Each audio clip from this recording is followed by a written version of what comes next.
నమస్తే తేజ్ న్యూస్కి స్వాగతం. ఆపరేషన్ సింధూర్పై వీర వనిత సోఫియా ఖురేషీ మీడియా ప్రజెంటేషన్. ఎవరి గ్రేట్ సోల్జర్స్. ఆపరేషన్ సింధూర్ గురించి మీడియాకు వివరించేందుకు 2 ఉమెన్స్ ఆఫీసర్స్ను నియమించడం ఇండియా కమిట్మెంట్ను సూచిస్తుంది.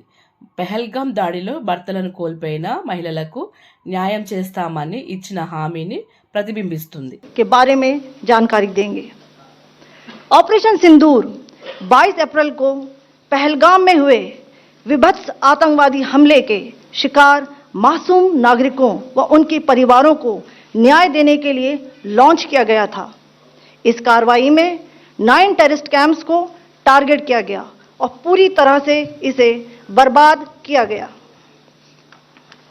पाकिस्तान में पिछले 3 दशकों से टेरर इंफ्रास्ट्रक्चर का निर्माण हो रहा है.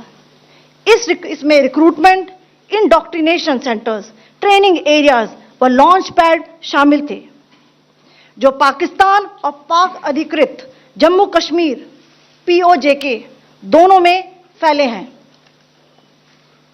Operation Sindoor was launched by Indian Armed Forces to deliver justice to the victims of Pahalgam terror attack and their families. 9 terrorist camps were targeted and successfully destroyed. Over the last 3 decades, Pakistan has systematically built terror infrastructure. It is a complex web of recruitment and indoctrination centers, training areas for initial and refresher courses, and launch pads for handlers. These camps are located both in Pakistan as well as Pakistan-occupied Jammu and Kashmir areas. Some of the well-known training camps are located, as you can see on the screen.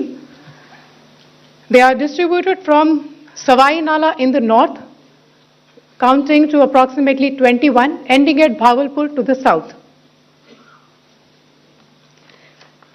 इन लक्ष्यों का चयन विश्वसनीय intelligence सूचनाओं के आधार पर हुआ ताकि आतंक गतिविधियों की रीढ़ तोड़ी जा सके और यह खास ध्यान दिया गया कि निर्दोष नागरिकों और सिविलियन इंस्टॉलेशन को नुकसान न पहुंचे. The selection of these targets for Operation Sindoor was based on credible intelligence inputs and role of these facilities in perpetrating the terror activities. The locations were so selected to avoid damage to civilian infrastructures and loss of any civilian lives. This was done with due diligence, and the camps selected for targeting and their engagement will now be shown to you one by one.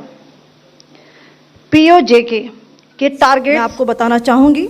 सबसे पहले सवाई नाला camp Muzaffarabad, जो कि POJK के line of control से 30 kilometre दूर है. यह एक लश्कर-ए-तौयबा का ट्रेनिंग सेंटर था. 20 अक्टूबर 2024 सोनमर्ग, 24 अक्टूबर 24 गुलमर्ग, 22 अप्रैल 2025 पहलगाम. इन हमलों के आतंकियों ने यहीं से प्रशिक्षण लिया था. सैयदना बिलाल कैंप मुजफ्फराबाद, यह एक जैश मोहम्मद का स्टेजिंग एरिया है. यह हथियार, विस्फोटक और जंगल सर्वाइवल ट्रेनिंग का केंद्र भी था. गुलपुर कैंप कोटली, यह LOC से 30 किलोमीटर दूर था. लश्कर-ए-तौयबा का बेस था जो रजौरी, पुंछ में सक्रिय था. 20 अप्रैल 2023 को पुंछ में और 9 जून 2024 को तीर्थ यात्रियों के बस हमले में यहीं से आतंकी को ट्रेन किया गया था.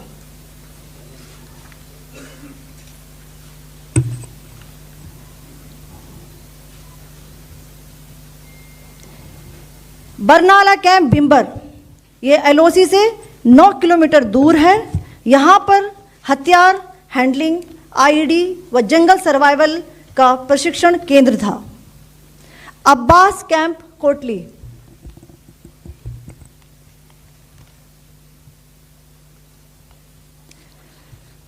यह LOC से 13 किलोमीटर दूर है. लश्कर-ए-तौयबा का फिदाइन यहाँ तैयार होता था. इसकी कैपेसिटी 15 टेररिस्ट को ट्रेन करने की थी.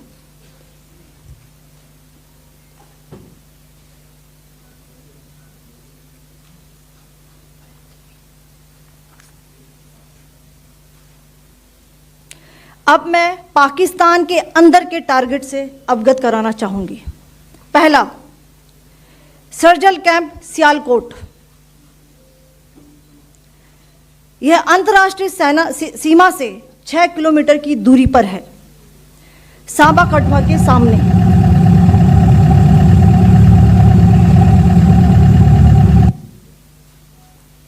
मार्च 2025 में जम्मू एंड कश्मीर पुलिस के 4 जवानों को की जो हत्या की गई थी, उन आतंकवादियों को इसी जगह पर ट्रेन किया गया था। दूसरा, महमूना जाया कैंप सियालकोट। यह 18 से 12 किलोमीटर आईबी से दूर था। हिजबुल मुजाहिदीन का बहुत बड़ा कैंप था। यह कठुआ जम्मू क्षेत्र में आतंक फैलाने का नियंत्रण केंद्र था। पठानकोट एयरफोर्स बेस पर किया गया हमला भी इसी कैंप से प्लान और डायरेक्ट किया गया था। मरकज ताइबा मुरीद के, यह आईबी से 18 से 25 किलोमीटर दूरी पर है। 2008 के मुंबई हमले के आतंकी भी यहीं से प्रशिक्षित हुए थे। अजमल कसब व डेविड हेडली भी यहां ट्रेन हुए थे।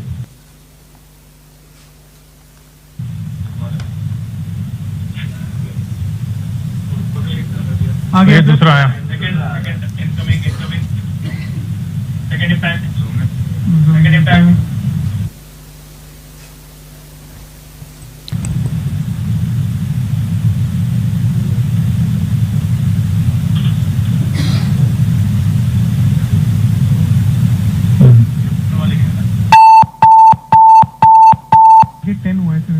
टारगेट 10 हुआ, एंक्लोजर सेम ही है।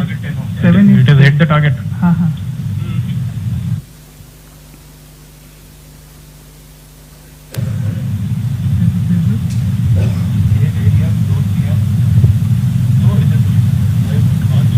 आ गया सर, इम्पैक्ट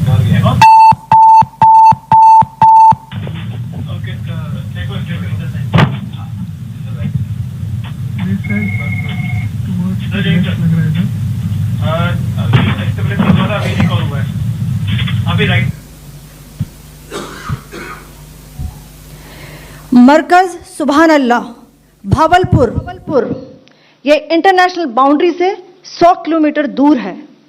जैश ए मोहम्मद का मुख्यालय था। यहाँ पर रिक्रूटमेंट, ट्रेनिंग व इंडॉक्ट्रिनेशन का केंद्र भी था। शीर्ष आतंकी अक्सर यहाँ आते थे। मैं आप सबको बताना चाहती हूँ कि किसी भी सैन्य ठिकाने का निशाना नहीं बनाया गया और अभी तक किसी तरह की नागरिक क्षति की रिपोर्ट नहीं है। धन्यवाद। जय Hind.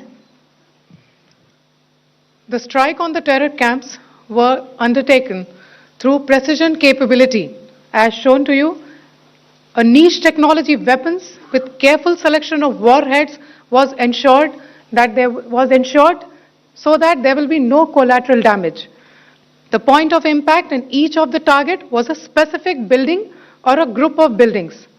All the targets were neutralized with clinical efficiency, and the results reiterate the professionalism of the Indian Armed Forces in the planning and execution of their operations. No military establishments were targeted. India has demonstrated considerable restraint in its response. However, it must be said that the Indian Armed Forces are fully prepared to respond to Pakistani misadventures, if any, that will escalate this situation. Jai Hind, and thank you very much. Ladies and gentlemen, friends in the media, I ask your indulgence today.